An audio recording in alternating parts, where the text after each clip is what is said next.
One of the questions we had about 18th century costumes when we first started out, we fell in love with stays and we wanted to understand stays and replicate stays and figure out stay making techniques and how much they proportioned on the body, how much they sucked it in, how much they didn't.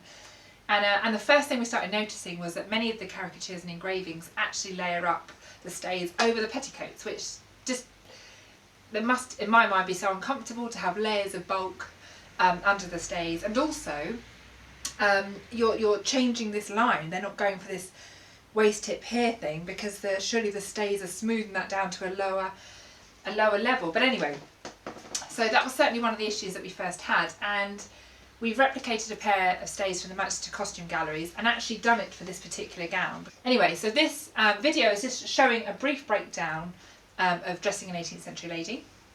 We're going to start off with the shift, obviously. So this is just a general shift that we've copied, and we're just going to layer on top of it very quickly just a basic linen petticoat.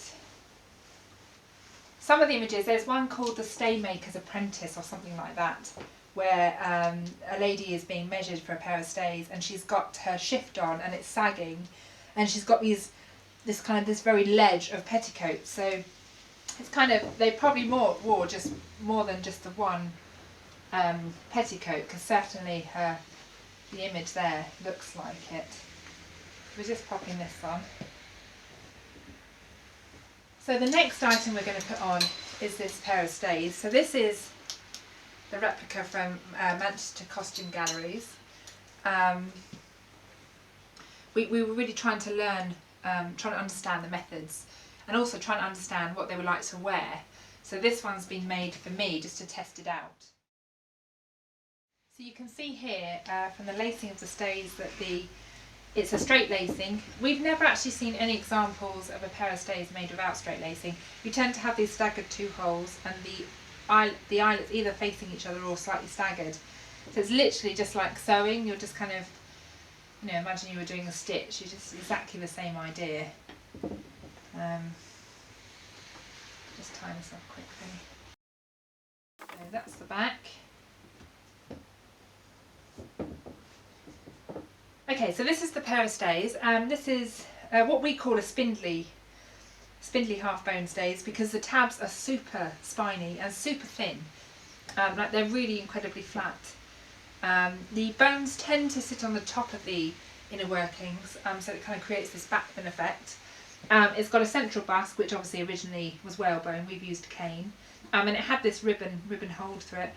And this particular pair, we've seen there's about 3, if memory serves correctly, in the costume galleries that have this detail, that are very similar in all of these. The spindly, the very flat nature, the inner busk, and it has its own channel on the inside. And then this section here is an actual functioning lacing. It's not just decorative. The inner curved bone here actually kind of spreads out, and there's a channel for it, so you can actually open this out or put it back in again. And I think there's one that has 2 halved inner curved bones, and they actually overlap at this section to be pulled out and slunk in again. So these straps here, we didn't understand it at first. It took us a long while, and then we saw this pair of stays similar to this in the McCord Museum, and they had it laced up, and it suddenly made so much sense. So basically these straps sit over the cusp of the shoulder. Let's just turn this around so you can see it. They actually go through this little tab here, which places them and keeps them held. And then some of the stays vary in their form of control here. Some of them have hooks, some have lacings, some have, well, some don't seem to be clear how they did it. But basically this one just had an eyelet in the side front panel and a ribbon which you could join.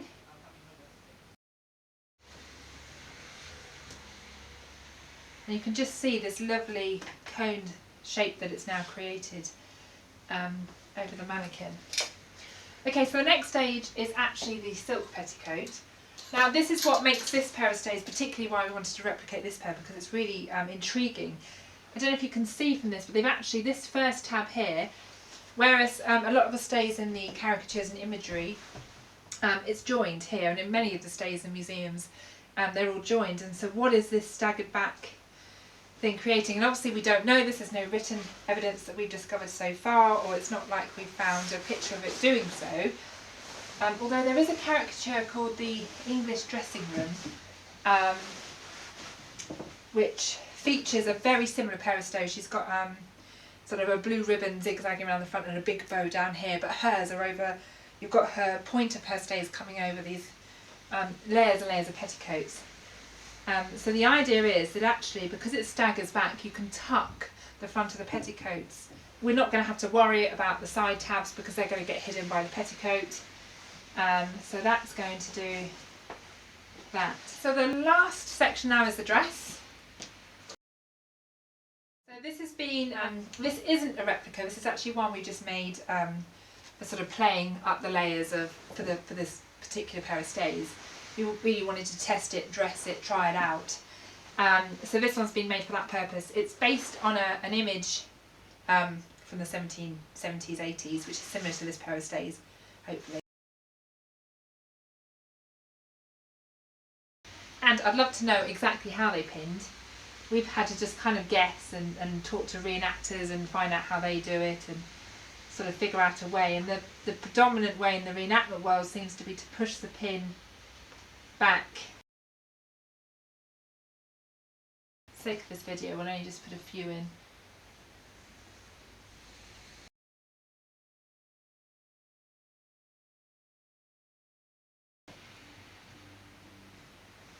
So there you go. You have her dressed. I mean, obviously she could be wearing, you know, a very large neckcloth. They often sort of had it crisscrossed at this period in the high fashion. She could be wearing an apron. She's probably certainly wearing hoops if she's going to an evening event. But yes, there we have the 18th century lady dressed. And this is the sack back that, you know, is one of the classic gowns from the 18th century. And this particular one has been based on a method from the V&A where the inner pleat gets held down to the lining. And this one we've got an inside lacing section.